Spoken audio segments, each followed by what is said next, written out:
About 5 weeks ago, the disgraced and discredited group, the Lincoln Project, sent a series of tweets out saying that I sponsored one of the bills, Senate Bill 62, which required a watermark and a seal on a ballot.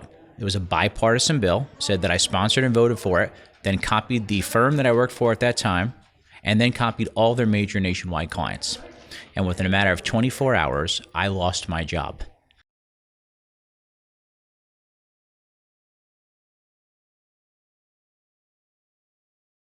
We're joined today on the Daily Signal by Georgia State Senator John Albers. Senator Albers, it's great to have you with us on the Daily Signal. Thank you for having me.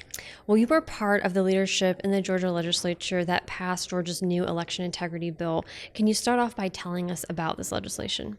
Certainly. This is a great bill that increases the access to vote while at the same time putting the right security and transparency in place to assure that everyone can have confidence in the Georgia election systems and process. Well, many conservatives across the country aren't aware of what is in the bill. I think a lot of liberals are even less knowledgeable on what is actually in the bill. Can you tell us about a little bit of the process that went into building the bill, and then what people should know about the bill that maybe they don't? Certainly. The first thing is it expands voting. For example, we added additional weekend voting. As we know, a lot of folks are working during the week, but they still like that process of going to the polls in person. This gives them more opportunities in the weekend when they may not be working. It also allows drop boxes. In the past, there was never a drop box in Georgia law. It was only put in place during the emergency order for the COVID-19 pandemic. We added them, but made sure they'd be inside in secure locations. Obviously, we want the votes to be protected. Today, when you go up to vote, you always need a voter ID. This simply says you need that same ID and you write the number down for an absentee ballot. And then other common sense things such as ballots need to have a watermark and a seal on them, very similar to any other official document. So these are good, smart protections that were put into place, and I'm very proud of the work we did. Would you say, what is your perspective on the media's coverage of this? Was there false narratives that were going around? What is your perspective on how the legislation was covered, and what did the media miss, if the media missed things? Well, the media missed most of it. They had written up their talking points before the bill was even passed. In fact, even before the bill was created, they already had a narrative against the bill, even though when they looked at the bill, and many have made comments, they were false. Our own Senate Minority Leader made false comments on the floor as we were passing the bill. The President of the United States got 4 Pinocchio noses for not knowing what was in the bill. So the typical left narrative was trying to portray something that wasn't true. And what we're doing is we're debunking those one at a time to show people this is good. In fact, a recent poll just came out by the University of Georgia showing that the people of Georgia overwhelmingly support it. Well, you actually lost your job as a result of this legislation. Can you tell us the whole story of what happened? Certainly. About 5 weeks ago, the disgraced and discredited group, the Lincoln Project, sent a series of tweets out saying that I sponsored one of the bills, Senate Bill 62, which required a watermark and a seal on a ballot. It was a bipartisan bill, said that I sponsored and voted for it, then copied the firm that I worked for at that time, and then copied all their major nationwide clients. And within a matter of 24 hours, I lost my job. Even though they were discredited, and obviously both the left and the right, all media sources have shown that they have nothing but systemic problems. And what concerns me, Rachel, is if it could happen to me, it could happen to anybody. And that domestic or economic terrorism and cancel culture is very dangerous to our democracy. What does the way forward for you look like in terms of fighting back, or speaking out on it, whatever? What do you want? Are you going to continue to fight back, or what do you want to do as a result of this? Because it is concerning. Well, obviously we're going to take the steps we need to against the Lincoln Project. However, if they wanted to fight, they got it. I never ran for elected office for fame nor fortune. In fact, in serving in state government, you'll take a hit on both of those things. But you do it because it's right. It's because we care. We believe in America. We believe in our state of Georgia.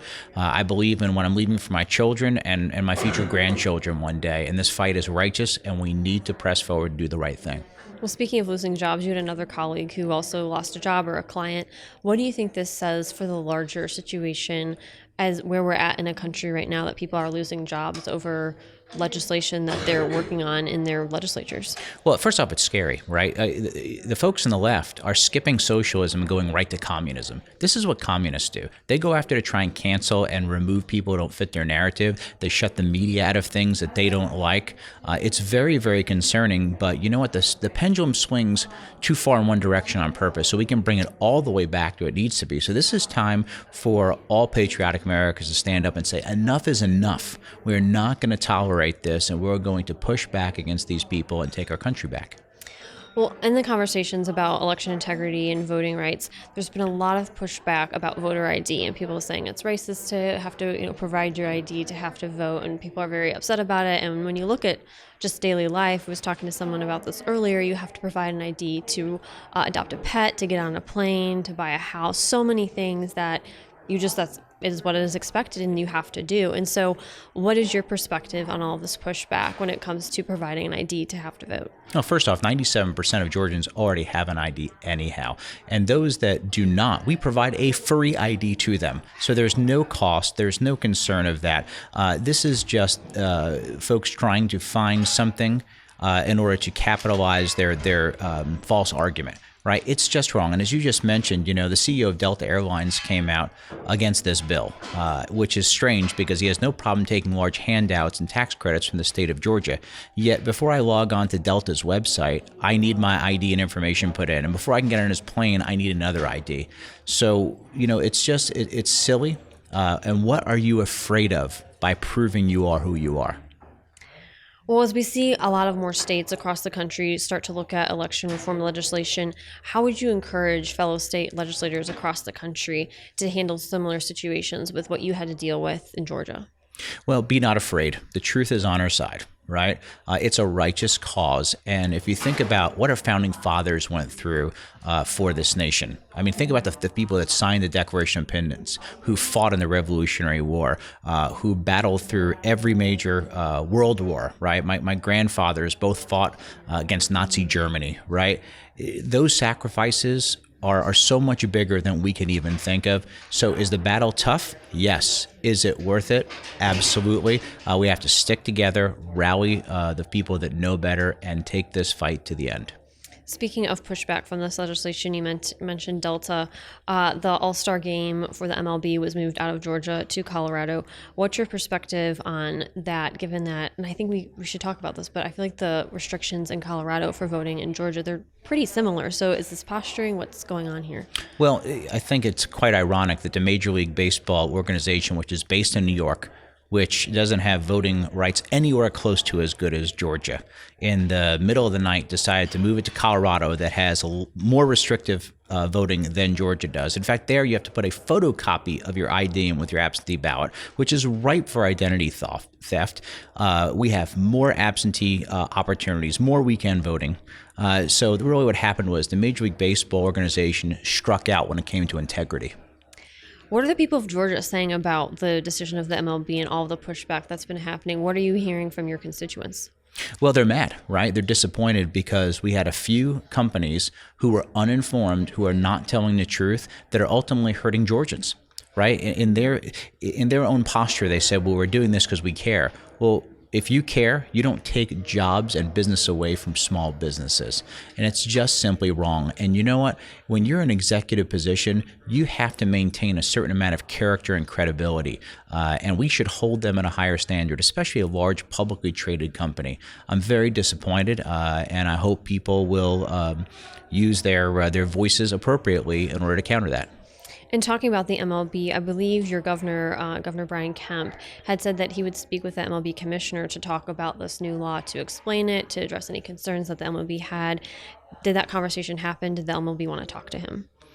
Well, first, I want to say Governor Kemp has done a phenomenal job for the state of Georgia, from voting to opening up for COVID to having one of the best economies in the nation. I'm not sure if the MLB even ever took his call, but I know that Coca-Cola and Delta Airlines had weighed in through the entire process and had no problem with the bill until it was after passed, right? Which is just really sad that they bought into that woke cancel culture as opposed to really focusing on the facts. Very disappointed in them. We've talked about this a little bit, but are there any other parts of this election bill that you want everyone to know about that people aren't reporting about, that the media isn't talking about? You know, Rachel, the headline of this, as I mentioned in the beginning, is very simple. It increases voting access, it removes any concern of security, and increases transparency. If you really wanted to have a good, safe, and secure election, made sure every right vote counted, why would you not love this bill? Only somebody who wanted to subvert it or perhaps do something nefarious would be against this piece of legislation, and that's the real story here. Why are they so upset about having those type of parameters put in place? Well, as someone who's worked on election integrity legislation, what's your perspective on what needs to happen further in this country to ensure election integrity? Well, you've got many states that don't require an ID at all. In fact, there's a couple of lawsuits. I've seen one where a gentleman not only went in to vote for himself, but he registered another fake name as a female, came back in a few hours later with a wig on, right? This is very concerning. Okay, we need to have a national database to know where people are, to make sure they're not trying to vote in multiple states. We've had that happen in Georgia. In fact, one of our state house races is being challenged right now because we found 800 to 1,000 people who are registered and living in another state that voted in this election. That's just wrong. First off, it's illegal, right? Just play by the rules, right? And I think that's a very reasonable thing for us to ask for anybody. Well, what kind of risk does the country run, would you say, if election integrity isn't something that's pursued and implemented? Well, you know, if you think about our republic, it has survived all these years because we have had faith in the very system that is there. And that starts with us having our elected leaders. If we lose faith in the voting system and the way we elect those leaders, it will be the beginning and the end of, I believe, what Ben Franklin said is a republic if you can keep it, right? America would never be destroyed from the outside, only from the inside. That's why it's so important today that this generation, our generation, rises up and makes sure we take back the narrative. We've talked a lot about election integrity legislation, what you're all doing in Georgia. Is there anything else you want to highlight before we wrap up on legislation you're working on that you are excited about? Well, certainly. I was proud to pass a lot of great legislation this last year. One of the big things we did was to assure that businesses could stay open during the pandemic and not have a fear of all this foolish litigation. I'll never forget, I got a call about a little over a year ago from a friend in California and said, "You're not going to believe it. The billboards are already up." I said, "What billboards?" He said, "Did you get COVID on the job? Call us." It was the ambulance chaser type of lawsuits that had already began there. We did a business immunity bill so business could feel comfortable opening back up. People were afraid to open up their pools and their homeowners associations, etc., because we need Georgians to get back to business. For 8 years, we've been the #1 place to do business. So when you hear states like California and New York and Illinois all complain, well, it's because all of their folks are leaving and moving to the states that say, we're going to roll out the red carpet because we want your business, we want your families, we want to give you a great quality of life, and we want to follow the principles that make America, America. Well, State Senator John Albers, thank you so much for joining us on the Daily Signal. Thank you so much, Rachel.